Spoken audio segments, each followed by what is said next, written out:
സാന്നിധ്യം കൊണ്ട് സദസ് സമരമാക്കിയവർക്ക് എന്റെ വന്ദനം.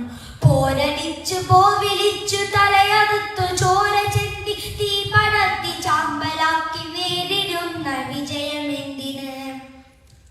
ലോക സമാധാനത്തിന് യുദ്ധങ്ങളെ ഒഴിവാക്കേണ്ട ആവശ്യകത എന്ന വിഷയത്തെ ആസ്പദമാക്കി എന്റെ കാഴ്ചപ്പാടുകൾ നിങ്ങളുമായി പങ്കുവയ്ക്കുന്നു. യുദ്ധം എന്തു നേട്ടമാണ് നമുക്ക് നൽകുന്നത്?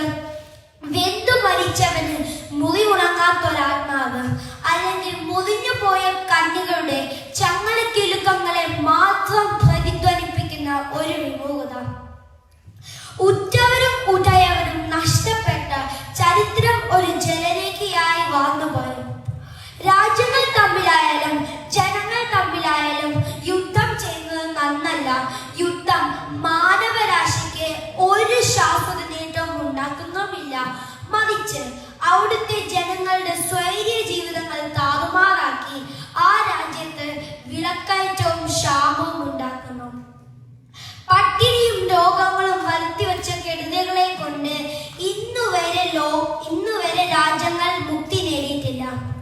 ഓരോ വർഷവും യുദ്ധസന്നാഹങ്ങൾക്ക് വേണ്ടി കോടിക്കണക്കിന് രൂപയാണ് രാജ്യങ്ങൾ ചിലവാക്കുന്നത്.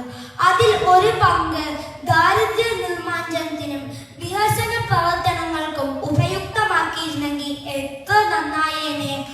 ആണവായുധങ്ങളുടെ പ്രഹരം തലമുറയോളം നീണ്ടു നിൽക്കും. ആരോഗ്യമുള്ള ഒരു ജനതയെ സൃഷ്ടിച്ചെടുക്കാൻ യുദ്ധകലുഷിത രാജ്യങ്ങളെ കൊണ്ട് കഴിയുകയില്ല. യുദ്ധങ്ങൾ അവസാനിക്കും. നേതാക്കന്മാർ ഹസ്തദാനം ചെയ്യും. വൃദ്ധ മാതാപിതാക്കൾ വീരചർമ്മം പ്രാപിച്ച തങ്ങളുടെ മകന്റെ തിരിച്ചുവരവിനായി കാത്തിരിക്കും.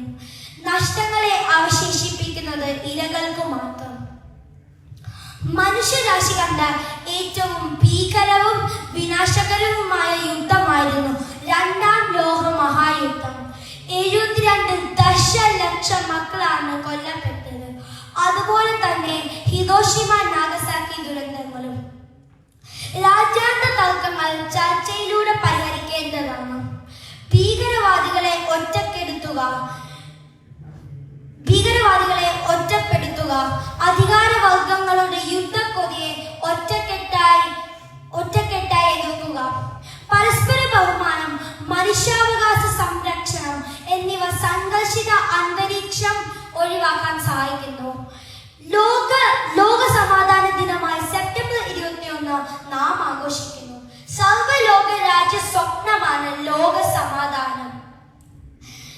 ഈ ലോകത്ത് സംസ്കാരത്തിന്റെയും പുരോഗതിയുടെയും പാഠങ്ങൾ പകർന്നു നൽകാനും യുദ്ധത്തിന്റെയും ഭീകരതയുടെയും മുളയിലെ നുള്ളിക്കളയാനും പര്യാപ്തമായ പക്വതയുള്ള ഒരു നേതാവിനെ ഇന്നുവരെ ലോകം കാത്തിരിക്കുന്നു. ഈ ലോകത്ത് ഏറ്റവും വലിയ ബോംബ് ഏതാണെന്നറിയാമോ? മനുഷ്യത്വം. അതെ, ആളെ കൊല്ലി മിസൈലുകൾക്ക് പകരം അതിർത്തിക്കപ്പുറത്തേക്ക് ഇത്തിരി മനുഷ്യത്വം എറിഞ്ഞു നോക്കൂ. സമാധാനത്തിന്റെ ചീലുകൾ തെറിച്ച് പുഞ്ചിരിയുടെ പ്രാവുകൾ പറക്കുന്നത് കാണും. ലോക സമസ്ത സുഖിനോ ഭവന്തു. എല്ലാവർക്കും നന്ദി, നമസ്കാരം, ജയ് ഹിന്ദ്.